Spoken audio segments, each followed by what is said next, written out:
Hello dear friends, welcome back to our channel little stars TV. अगर आपको हमारी videos पसंद आती हैं तो चैनल को सब्सक्राइब जरूर करें और बेल आइकन प्रेस करना ना भूलें ताकि हमारी हर नई और इंटरेस्टिंग स्टोरी सबसे पहले आप तक मिल सके। तो बिना देरी के चलिए शुरू करते हैं आज की एक और ब्यूटीफुल और एक्साइटिंग स्टोरी। जादुई छतरी। चुन्नू अपने माँ बाप के साथ वर्षापुर नाम के गांव में रहता है। उसके पापा एक गरीब मजदूर थे।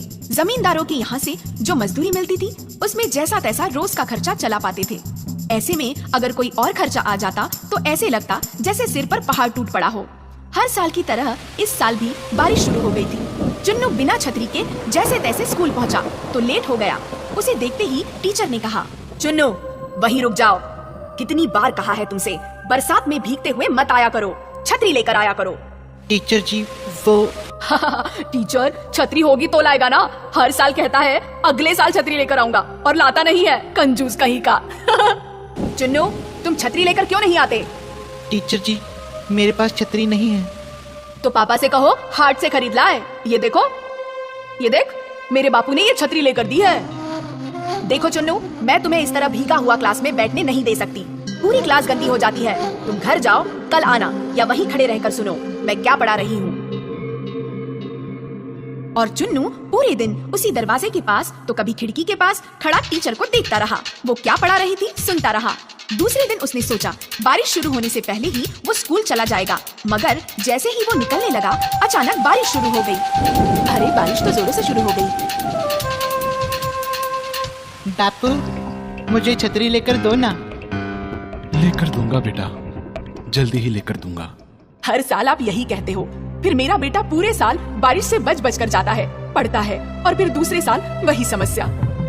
क्या करूं फुलवा, पूरे साल मेहनत करता हूँ पर इतना कमा ही नहीं पाता कि 2 वक्त की रोटी के सिवा भी कुछ जुटा सकूं। माफ करना चुन्नू बेटा, मैं तेरे लिए एक छोटी सी छतरी भी नहीं ले पा रहा हूँ। दुखी मत होइए बापू, मैं चला जाऊंगा। अरे कैसे चला जाएगा? बारिश। माँ मैं पेड़ के नीचे नीचे से होता हुआ बचता बचता स्कूल तक पहुँच जाऊंगा। बाय अम्मा बापू। अरे लेकिन चुन्नू बारिश से बचता हुआ भागकर एक पेड़ के नीचे पहुंचता है। कुछ देर वेट करता है मगर बारिश है कि थमने का नाम ही नहीं ले रही। वो कुछ देर ऊपर की तरफ देखता है। आसमान पूरी तरह काला है। ओह बादल तो बहुत घिरे हुए हैं। लगता है आज स्कूल में बहुत लेट हो जाऊंगा। मुझे चलना चाहिए। अगर कुछ देर और ऐसी बारिश रही तो मैं कमर तक भीग जाऊंगा। फिर मेरा स्कूल ड्रेस भीग गया तो टीचर भी वैसे ही क्लास में नहीं आने देगी। क्या करूं, क्या करूं? उसे पेड़ पर चढ़े हुए काफी वक्त गुजर गया है। उसे भूख लगती है। वो अपना पेट पकड़ता है। उसे जोरों की भूख लग जाती है। सोचता है पता नहीं कब बारिश बंद हो, क्यों ना तब तक अपने स्कूल का टिफिन खा लूं। और वो अपने स्कूल बैग से अपना टिफिन निकालता है। उसमें रोटी और बुक्का किया हुआ प्याज है। तभी उसे पानी में नीचे छप छप की आवाज आती है। वो देखता है तो एक साधु चलता हुआ उसी पेड़ के नीचे आकर रुक जाता है। चुन्नू उसे देखता है, फिर अपने भूख का एहसास करके रोटी प्याज के साथ खाने लगता है। साधु उसे खाता हुआ देखता है। चुन्नू दूसरा निवाला खाता है तो देखता है साधु उसे खाता हुआ देख रहा है। वो तीसरा निवाला खाता है तब भी साधु उसे देख रहा है। साधु उसे देख रहा है, ये देख चुन्नू कहता है, बाबा खाओगे? 2 निवाले खिला दोगे तो भला हो जाएगा बच्चा। आज वर्षा की वजह से भिक्षा नहीं मिल पाई है। 2 निवाले क्या बाबा, 2 रोटी खा सकते हो, पर रोटी के साथ सब्जी नहीं है, सिर्फ मुक्का मारा हुआ प्याज है। जब भूख लगी हो तो हर खाना पंच पकवान लगता है बच्चे। लीजिए। किंतु तुम इस वृक्ष पर क्यों बैठे हो बच्चे? स्कूल जा रहा था बाबा, बारिश तेज हो रही है। पेड़ के घने पत्तों में बचने के लिए यहाँ बैठ गया। छाता नहीं है तुम्हारे पास?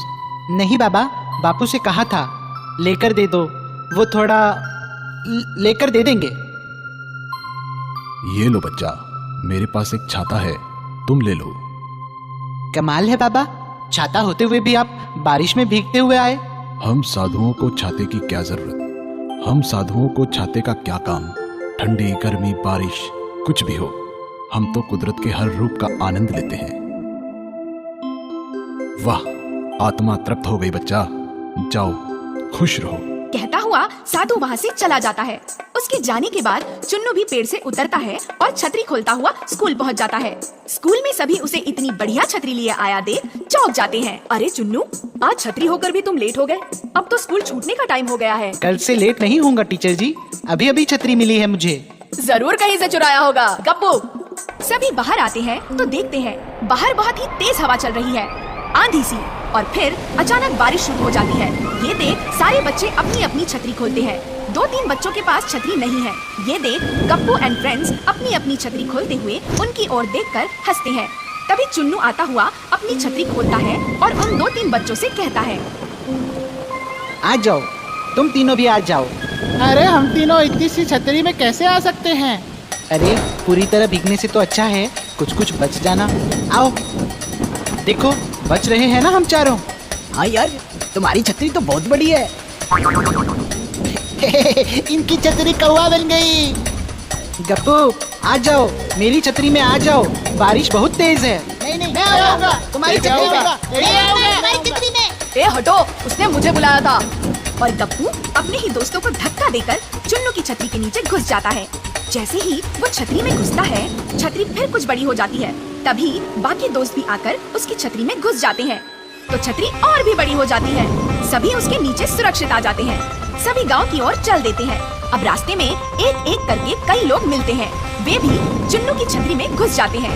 धीरे धीरे छतरी इतनी बड़ी हो जाती है कि ऐसा लगता है जैसे चुन्नू नहीं कृष्ण भगवान है, जो गोवर्धन पर्वत उठाए उनके साथ चले जा रहे हैं। जमींदार साहब, आप यहाँ हमें बुला लिया होता, कुछ काम। हमने सुना है तुम्हारे बेटे के पास इतनी बड़ी छतरी है कि पूरा गांव उसके नीचे बारिश से बचता हुआ आ गया।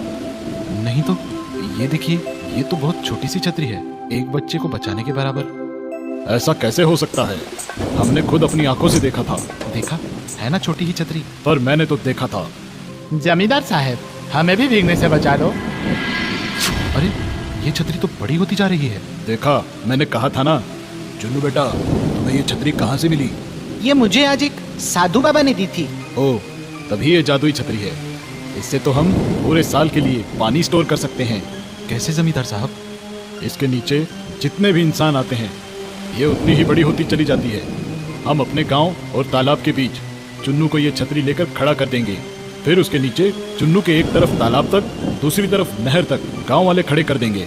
उन्हें पानी से बचने के लिए छतरी तालाब से नहर तक बड़ी हो जाएगी। फिर जो भी बारिश का पानी गिरेगा, तालाब और नदी में गिरेगा। पूरे साल भर की पानी की समस्या हल हो जाएगी।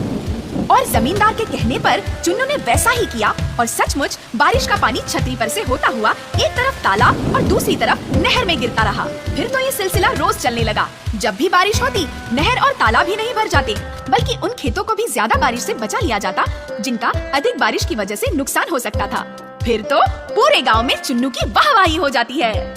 बेटा, इतने सालों से तुम एक छतरी के लिए तरस रहे थे, अब देखो तुम्हें ऐसी छतरी मिली है कि तुम हमारी ही नहीं पूरे गांव की रक्षा कर रहे हो। हमें स्कूल में पढ़ाया गया था बापू, सब्र का फल हमेशा मीठा होता है।